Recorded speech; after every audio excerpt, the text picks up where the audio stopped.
दोस्तों, एक कहावत है, किरण चाहे सूरज की हो या आशा की, जिंदगी के सारे अंधकार मिटाने की ताकत रखती है।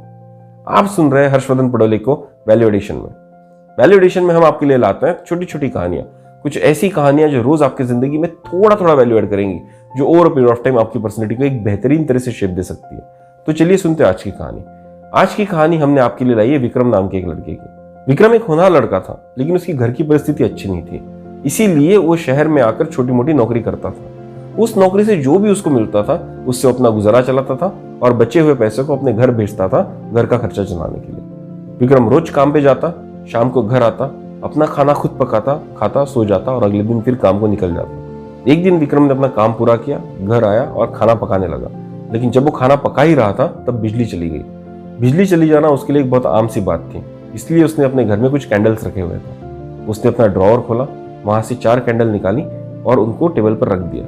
एक माचिस की डिब्बी ली, उसको ओपन किया, लेकिन जब उसने माचिस की डिब्बी ओपन की तो उसको पता चला कि उसमें सिर्फ एक तिल्ली बाकी है। उसने वो माचिस की तिल्ली उठाई और एक एक करके सारे कैंडल्स को जला दिया। उसने जस्ट कैंडल्स को अरेंज किया ही था कि तभी उसको बाहर से अपने दोस्त की आवाज आई और वो कैंडल्स को जलाकर बाहर चला गया। अब कमरे में हल्की हल्की रोशनी थी और वहां पर 4 कैंडल्स खड़ी थी। हल्की हल्की हवा भी चल रही थी, लेकिन चारों कैंडल जमी हुई थी कि उस हवा के सामने बुझना नहीं। और हवा के साथ चलती हुई इसी उधेड़ बुन में वो चारों विक्रम और उसके दोस्त की बातें सुन रही थी। विक्रम का दोस्त थोड़ा सा टेंशन में था और वो विक्रम को बता रहा था कि किस तरह से शहर के दूसरे कोने में दंगे भड़के हुए हैं। वहां जो लोग रहते थे कल तक एक दूसरे पर पूरा विश्वास करते थे, एक दूसरे से प्यार मोहब्बत की बातें करते थे, लेकिन आज वही लोग एक दूसरे के खून के प्यासे हो चुके हैं, एक दूसरे की जान के दुश्मन हो चुके हैं। शांति पूरी तरह से भंग हो चुकी है और किसी को समझ ही नहीं रहा है कि किस पे विश्वास करे। माहौल बहुत ज्यादा विस्फोटक है। विक्रम का दोस्त विक्रम को कह रहा था कि अब ये शहर शायद रहने लायक नहीं बचा हुआ है और हमको जल्द से जल्द इस शहर से निकल जाना चाहिए।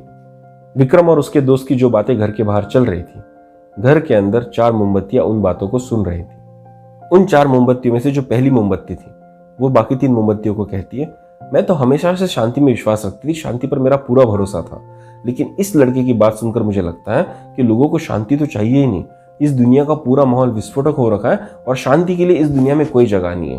और हवा के अगले झोंके के साथ वो मोमबत्ती बुझ जाती है। जैसी पहली मोमबत्ती बुझ जाती है, दूसरी कैंडल कहने लगती है, मुझे तो प्यार पर बहुत विश्वास था, मुझे लगता था कि प्यार दुनिया को बांध कर रखता है, लोगों को बांध कर रखता है, लोगों को साथ रहने की प्रेरणा देता है। लेकिन इन 2 दोस्तों की बातें सुनकर मुझे लग रहा है कि दुनिया में प्यार का तो कोई महत्व ही नहीं बचा है, लोग प्यार का इंपॉर्टेंस समझ ही नहीं रहे, तो मैं इस दुनिया में जलकर क्या करूंगी। और अगले हवा के झोंके के साथ वो भी बुझ जाती है। जैसी दूसरी मोमबत्ती बुझ जाती है, तीसरी मोमबत्ती कहने लगती है, मैं तो खुद को विश्वास का प्रतीक माना करती थी, लेकिन अगर इस दुनिया में शांति नहीं रहेगी, अगर लोग एक दूसरे से प्यार मोहब्बत से बात नहीं करेंगे, तो लोग एक दूसरे पर विश्वास कैसे करेंगे। और अगर विश्वास ही इस दुनिया में नहीं रहेगा तो मैं जलकर क्या करूंगी। और अगले हवा के झोंके के साथ वो भी बुझ जाती है। जैसी तीसरी मोमबत्ती बुझ जाती है, विक्रम घर में एंटर होता है और एंटर होते ही देखता है कि उसकी 3 मोमबत्तियां बुझ चुकी है। वो इमीडिएटली माचिस की डिब्बी ढूंढने लगता है, लेकिन जब उसे माचिस की डिब्बियां मिल जाती है तो देखता है कि उसके अंदर एक भी तिल्ली बाकी नहीं है। वो थोड़ा सा निराश हो जाता है, लेकिन तभी चौथी मोमबत्ती कहती है, तुम क्यों निराश हो रहे। विक्रम को एक आश्चर्य का झटका लगता है जब मोमबत्ती बोलने लगती है। विक्रम को आश्चर्यचकित देखकर चौथी मोमबत्ती कहती है, वैसे तो मैं बात नहीं करती, लेकिन तुम्हारी निराशा देखकर मुझे लगा कि मुझे तुमसे बोलना चाहिए। मैं तुम्हें बताना चाहती हूँ कि ये मोमबत्तियां क्यों बुझ गई। वो विक्रम को बताती है कि जो पहली मोमबत्ती बुझ गई ये खुद को शांति का प्रतीक मानती थी। तुम 2 दोस्तों की बातें सुनकर उसको लगा कि दुनिया का माहौल बहुत विस्फोटक हो चुका है और यहाँ पर शांति के लिए जगह नहीं है, इसलिए वो बुझ गई।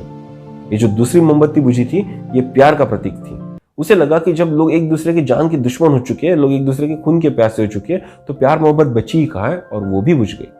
ये जो तीसरी मोमबत्ती है ये खुद को विश्वास का प्रतीक माना करती थी, और जब उसने तुम्हारी बात सुनी कि लोग एक दूसरे पर विश्वास करना बंद कर चुके हैं, उन्हें समझ ही नहीं आ रहा कि आगे क्या करना है, उस समय पर ये तीसरी मोमबत्ती भी बुझ गई। उस मोमबत्ती की बात सुनकर विक्रम उस मोमबत्ती को कहता है, लेकिन फिर तुम क्यों जल रही हो। मोमबत्ती विक्रम की तरफ देखती है, हंसती है और कहती है, क्योंकि मैं उम्मीद का प्रतीक हूं, मैं आशा का प्रतीक हूं। ये दुनिया उम्मीद पे कायम है। अगर इस दुनिया से प्यार मोहब्बत गायब हो गया है, अगर इस दुनिया से विश्वास गायब हो चुका है, अगर इस दुनिया की शांति भंग हो चुकी है, फिर भी अगर आपके दिल में उम्मीद है तो आप शांति भी कायम कर सकते हो, आप प्यार मोहब्बत को वापस भी ला सकते हो। और जब शांति और प्यार मोहब्बत वापस आ जाएंगे तो लोग एक दूसरे पर विश्वास भी करने लगेंगे। तुम एक काम करो, मेरी जलती हुई लौ से पहले शांति को जलाओ, फिर प्यार को जलाओ और फिर विश्वास को जलाओ। अगर तुम्हारे दिल में उम्मीद कायम है तो तुम शांति, प्यार और विश्वास को वापस ला सकते हो। विक्रम जब मोमबत्ती की बात सुनता है तो उसके भी चेहरे पर एक बड़ी सी स्माइल आ जाती है। वो मोमबत्ती को उठाता है और एक एक करके बाकी 3 मोमबत्तियों को भी जलाने लगता है और रूम में फिर से एक हल्का हल्का उजाला होना शुरू हो जाता है। तो दोस्तों, हम भी कुछ ऐसे ही माहौल में जिंदा हैं जहां पर लोग एक दूसरे पर विश्वास करने से कतराते हैं, जहां पर हमको लगता है कि शांति इस दुनिया से चली गई है। हमको लगता है कि प्यार मोहब्बत की तो कोई वैल्यू ही नहीं बची है। जब भी हम टीवी खोलते हैं, जब भी हम कोई न्यूज़ चैनल लगाते हैं तो पता चलता है कहीं ना कहीं जंग हो रही है, कहीं ना कहीं किसी पे अत्याचार हो रहा है, कहीं ना कहीं दंगे हो रहे हैं। लेकिन दोस्तों, जब भी हम ऐसा समाचार सुनते हैं तो हमको ज़रूरत है ये समझने की कि ये समाचार, ऐसी घटना है, इस तरह का वार्तालाप कोई पहली बार नहीं हो रहा है, ये दुनिया में पहले भी हो चुका है। आप उस आदमी के बारे में सोचिए जो 20वीं शताब्दी के स्टार्टिंग में पैदा हुआ होगा, जो अराउंड 1910-1915 के आसपास पैदा हुआ होगा। उसने अपनी जिंदगी में क्या क्या नहीं देखा। उसने अपनी जिंदगी में वर्ल्ड वॉर 1 देखा होगा, वर्ल्ड वॉर 2 देखा होगा, कोल्ड वॉर देखा होगा, वियतनाम वॉर देखा होगा, कोरियन वॉर देखा होगा, चाहे कितने ही जिनोसाइड उसने देखे होंगे और जाने कितने ही प्रोटेस्ट उसने विटनेस किए होंगे। उसने अपनी जिंदगी में कितने अर्थक्वेक्स भी देखे होंगे, वोल्केनोज भी देखे होंगे और ऐसी कई सारी घटनाएं देखी होंगी जहां पर उसको लग रहा होगा कि दुनिया अब खत्म हो जाएगी, दुनिया से शांति खत्म हो जाएगी, दुनिया से विश्वास खत्म हो जाएगा, दुनिया से प्यार मोहब्बत खत्म हो जाएगी। लेकिन क्या दुनिया खत्म हुई? नहीं। पता है क्यों? क्योंकि ये दुनिया सिर्फ और सिर्फ उम्मीद पर कायम है। दोस्तों, उम्मीद एक ऐसा हथियार है जो हमारे अंदर की आग, हमारे अंदर की लौ जिंदा रख सकता है और इस लौ को जिंदा रखना बहुत जरूरी है। दोस्तों, हमारे जिंदगी में ऐसे बहुत सारे इंस्टेंसेस आते होंगे या आए होंगे जहां हमको लग रहा होगा कि ये दुनिया अब रहने लायक जगह बची नहीं है, ये दुनिया बहुत जल्द खत्म हो जाएगी। शायद मैं खुद में डिप्रेस्ड फील कर रहा हूँ, शायद मेरी सक्सेस रुक गई है, मैं खुद को फेलियर समझ रहा हूँ। लेकिन हर उस मौके पे जहां आपको डिप्रेशन का फील आए, जहां आपको लगे कि आप फेल हो रहे हो, जहां आपको लगे कि आपका एनवायरनमेंट फेल हो रहा है, आपकी सोसाइटी फेल हो रही है, आपका देश फेल हो रहा है, शायद ये दुनिया फेल हो रही है, वहां याद रखिएगा हमको सिर्फ एक काम करने की जरूरत है।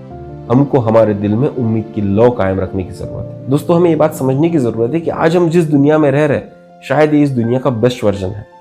दुनिया के पूरे इतिहास में इतना शांतिमय समय, इतना विश्वास से भरा हुआ समय और इतना प्यार से भरा हुआ समय शायद पहले कभी भी नहीं था। इंसान अपनी गलतियों से सीखा है और अपने उम्मीद के बल पर उसने एक ऐसी दुनिया बनाई है जहां पर आज हम रह रहे हैं।